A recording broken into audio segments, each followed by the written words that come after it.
Olá pessoal, tudo bem?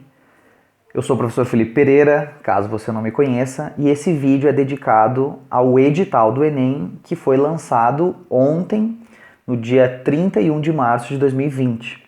Bom, não houve grandes novidades, né? Eu acho que a grande mudança aí é a existência do Enem digital paralelamente ao Enem impresso. Já vou falar um pouquinho sobre o Enem Digital, mas eu gostaria de começar esse vídeo destacando que a prova segue nos mesmos modelos quanto à composição das questões.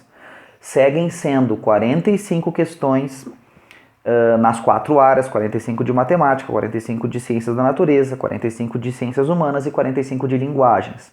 Outra coisa muito importante que há 11 anos é assim, né, desde 2009. O edital, a matriz de referências e habilidades, segue presente referenciada no edital.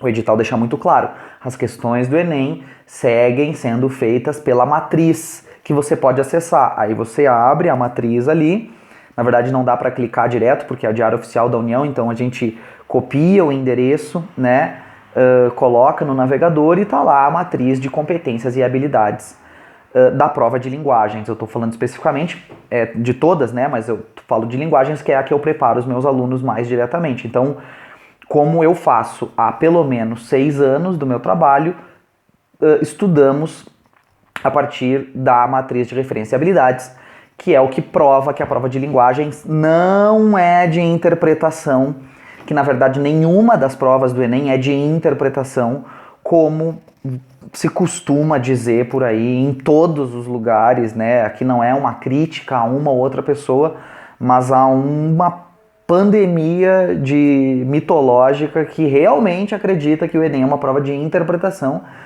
sem nem entender bem o que significa interpretação e nem buscar explicações objetivas concretas para explicar as questões do Enem. Eu faço isso, tá? Então, seguirei ensinando os meus alunos. Aliás, né, para você que está assistindo, lá no meu Instagram, tá rolando a Semana Linguagens Enem. Eu vou lançar inclusive hoje, né? Você pode entrar lá, ver as regras para participar. Tem que entrar no meu Close Friends, tem uns passinhos que você tem que seguir, tá tudo lá no meu Instagram.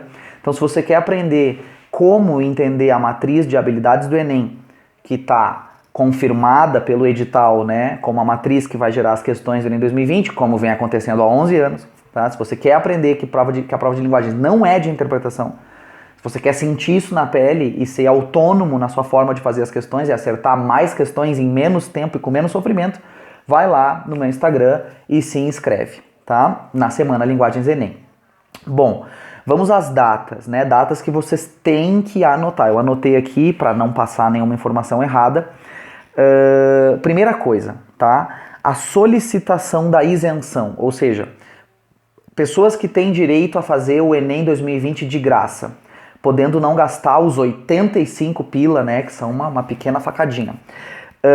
Essas pessoas têm do dia 6 ao dia 17 de abril, ou seja, é agora, é daqui 5 dias, né? Apenas do dia 6 ao 17 para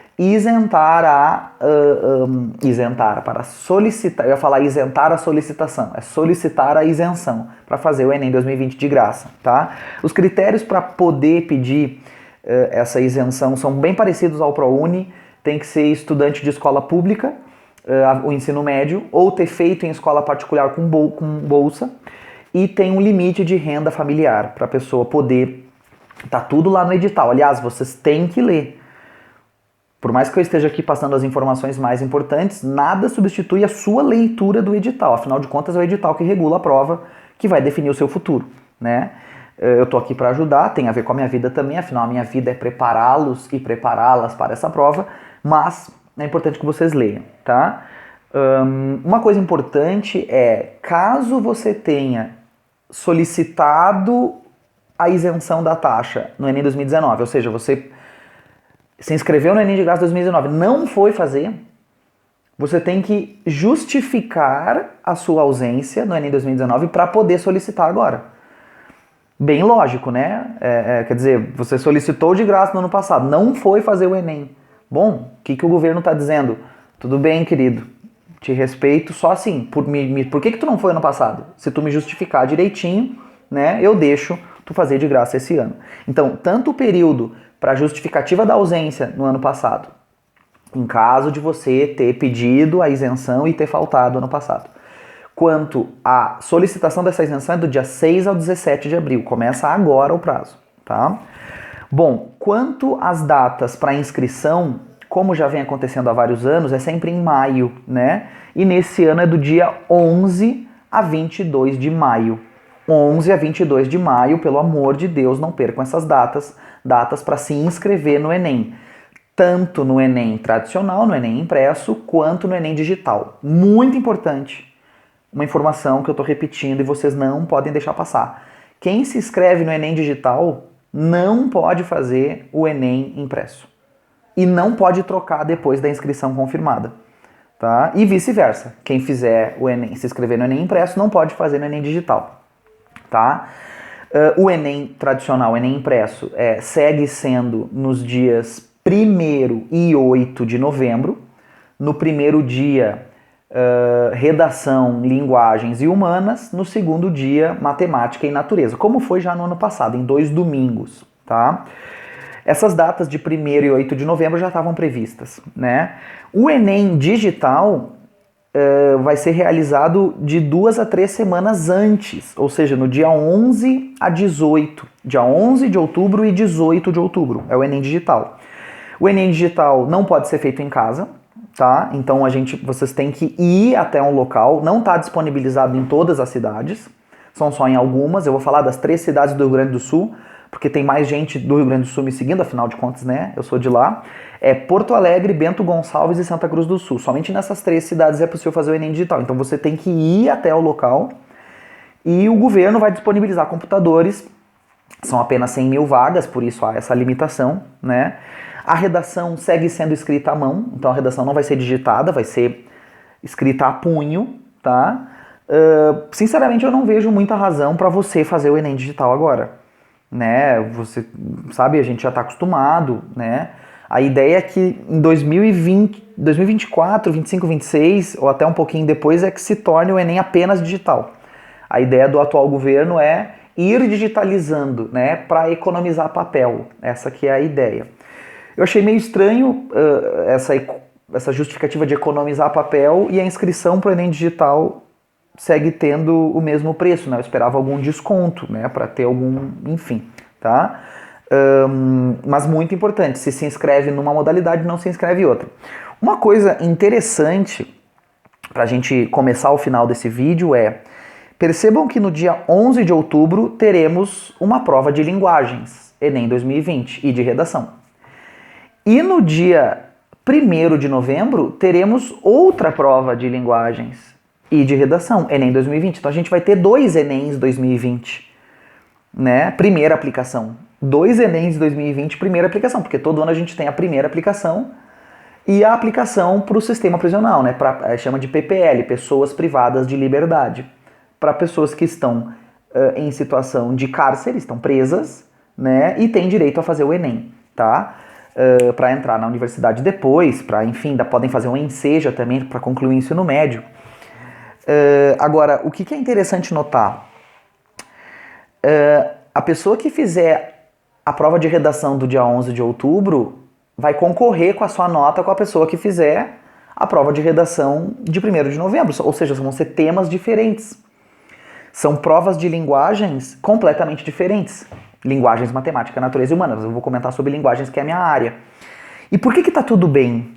Por que tá tudo bem? Porque as 45 questões de linguagens que vão cair no dia 11 de outubro na prova do Enem digital vão ser 45 questões modeladas pelas mesmas competências e habilidades, com 15 questões fáceis, 15 médias, 15 difíceis. Ou seja, o desempenho que a gente tem que ter é acertar as fáceis, garantir as fáceis, acertar as médias, e as difíceis a gente deixa para o final. Essa mesma estrutura se repete no dia 1º de novembro no Enem impresso. Então, qual é a lógica da prova? Uma pessoa que faça o Enem digital, se fosse possível a mesma pessoa fazer o Enem digital e fazer o Enem impresso, se espera que essa pessoa tenha desempenhos muito parecidos. tá? Porque a prova segue mais ou menos a mesma lógica. Por isso vocês têm que estudar a matriz de competências e habilidades. Por isso, e ninguém faz isso. Ou eu não conheço quem faça. E as pessoas que eu conheço são pessoas que não estão na internet, tá? Então a gente precisa entender de vez essa prova e parar de dizer que é uma prova de interpretação, porque a lógica da matriz de competências e habilidades é justamente formar provas com questões diferentes que empenhem as mesmas habilidades.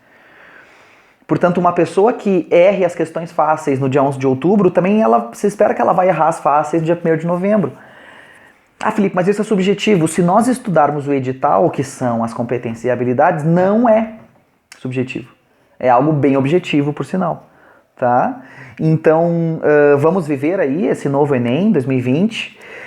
Eu, sinceramente, agora bem pessoal, acho que eles vão acabar tendo que adiar esse Enem, porque no Brasil a situação do coronavírus está começando. Eu espero que eu esteja errado e que não se agrave, mas os números estão dizendo que o contágio está aumentando, né? Se eu não me engano, está chegando a 5, 6 mil casos hoje, 1º de abril. Então, é possível que a paralisação das escolas se prolongue e o Enem tenha que ser adiado, né? Então, mas por enquanto nós temos que respeitar o edital e estudar para estar prontos no dia 1º de novembro, caso façamos o Enem impresso, e no dia 11 de outubro, caso façamos o Enem digital. Mas não se esqueçam que é ou um ou outro, tá, gente? À medida que novas informações começarem a surgir, eu vou publicando aqui com vocês, tá? Se inscrevam no meu canal, aqueles recados clássicos de blogueiro, né? Se inscrevam no meu canal, caso você tenha gostado, dá a curtida aí se você gostou, dá a descurtida aí se não gostou. Se não gostou, diz por quê, né? Vai me ajudar a melhorar o meu conteúdo. Não vale criticar a edição, já que não tem edição nenhuma, só eu e a câmera, né? Vale criticar o conteúdo, tá? Aí eu tenho como melhorar. A edição, por enquanto, eu não tenho como melhorar. Tá bem, pessoal? Então, um beijo pra vocês. Aqui fala o professor Felipe Pereira, direto da Espanha, confinado há 15 dias, mas conectados com vocês aí do Brasil, rumo ao Enem 2020. É nóis.